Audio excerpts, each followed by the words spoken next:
మెల్లగా తెల్లారిందో ఎలా, వెలుతురే తెచ్చేసిందో ఇలా, పోసి నవ్వులతో మెరిసే పసిపాపల్లా,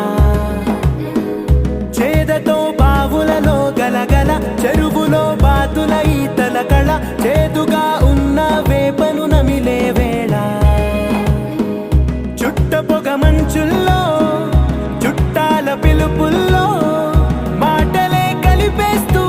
మనసారా మమ తల్లి